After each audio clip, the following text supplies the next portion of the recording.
Welcome to Calculus. Today we will investigate approximating area under a curve. We'll take a look at two examples.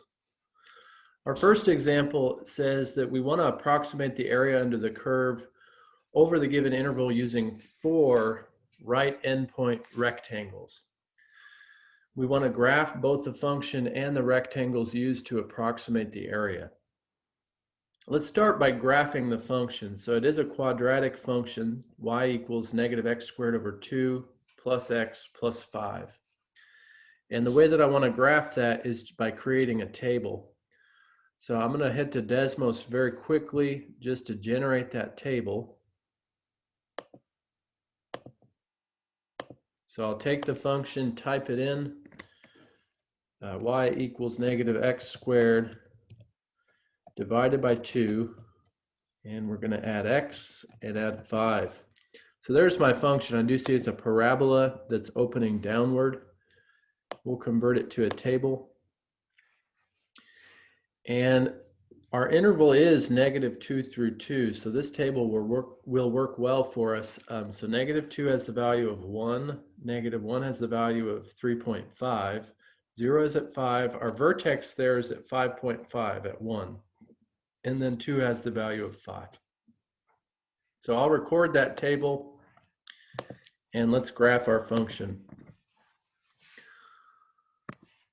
Again, let's just put our table values here. So x, y, negative 2, negative 1, 0, 1, and 2. And again, those values that we found from Desmos were 1, 3.5,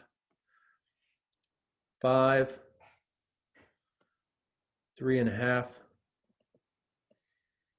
and 1. So we'll graph that function. And let me make sure that I get that corrected in that table. Looks like I made an error there at 1. That should be 5.5. And 2 should be 5. Okay, so we're good now. We got our table corrected. So again, what I want to do is plot those points. So at negative 2, we have a value at 1. At negative 1, the value is at 3.5. At 0, the function has a value of 5. At 1, it has its vertex, 5.5. And 2 is at 5. So I could plot other points here just by the symmetry. 3 should be at 3.5, and then 4 should be at 1. So there's my curve. I'm going to go ahead and just make a continuous curve through those coordinates, left and right.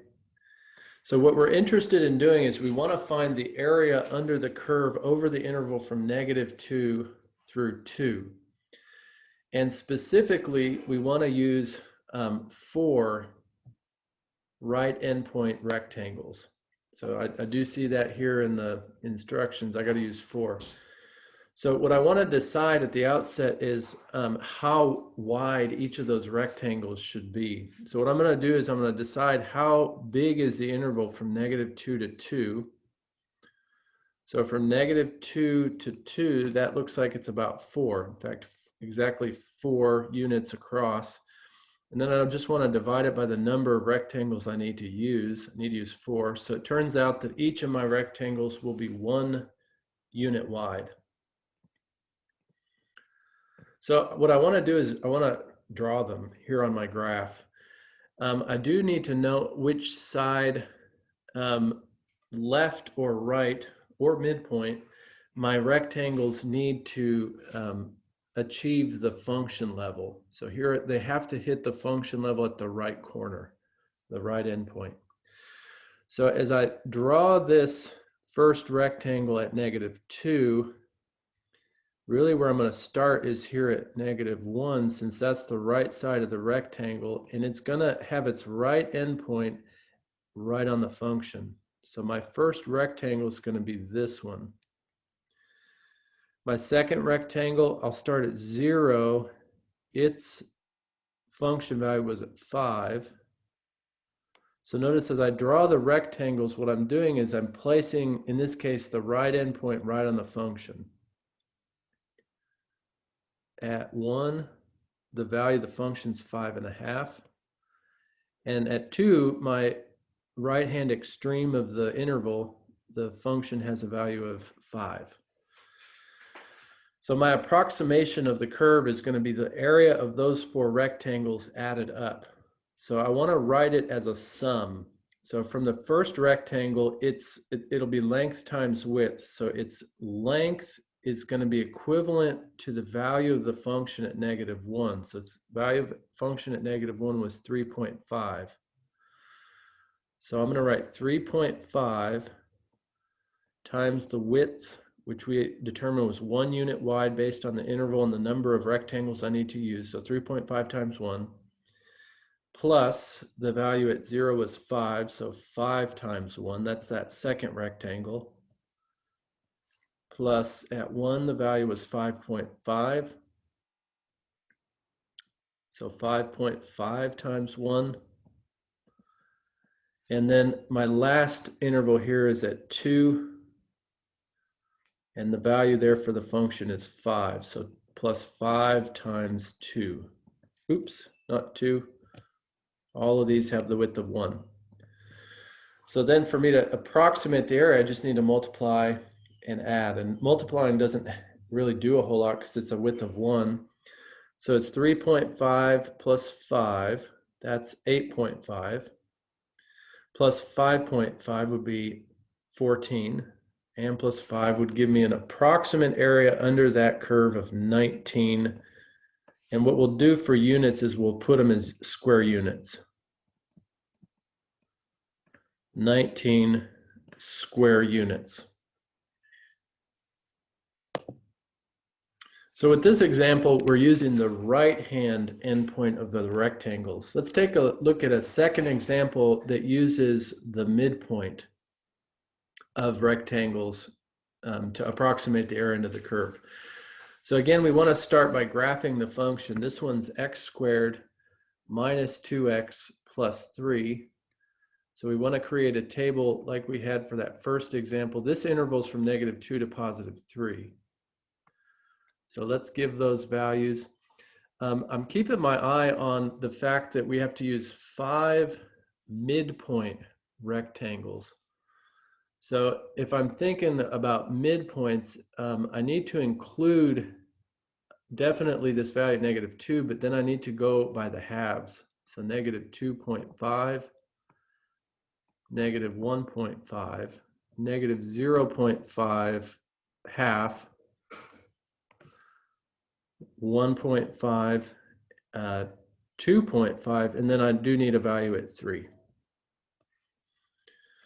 So that's the table that I want to generate here for this function.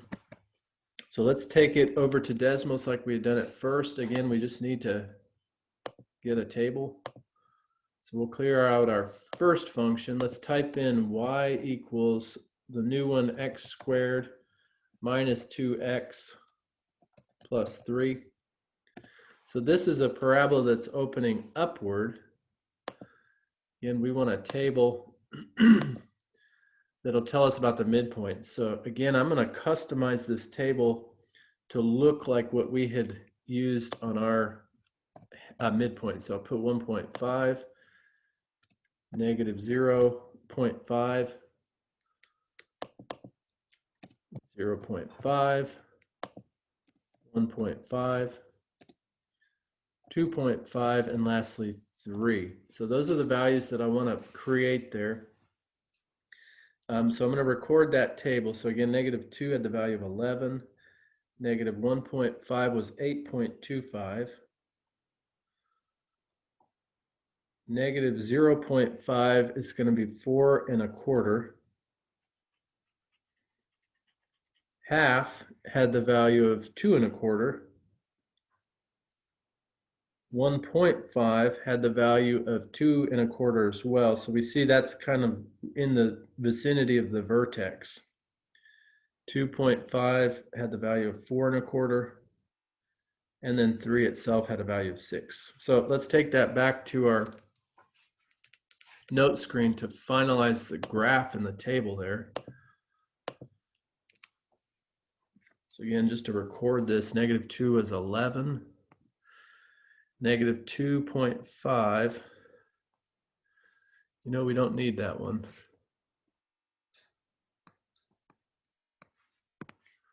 We'll just put -2, 11, -1.5. So this is the correct order now. 8 1/4. -1/2 was 4 1/4. Half was 2 1/4. So was 1.5. 2.5 was 4 1/4, and then 3 itself was at 6. Okay, so that gives us enough to graph this function. So -2 is at 11. And I do want to graph at the midpoints. Again, that's just responding to the fact that my rectangles need to have their midpoint on the function. So -1.5 is 8 1/4. -0.5 is 4 1/4. Half is 2 1/4. 1.5 also 2 1/4. 2 1/2, 4 1/4. So I can see that symmetry, and then 3 is at 6.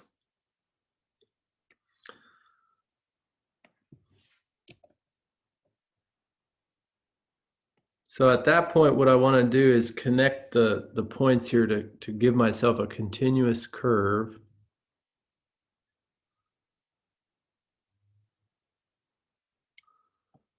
And there's our function. So now what we want to do is we want to draw these rectangles. So again, the difference here is that my rectangles are going to have the function value at the midpoint of the rectangle.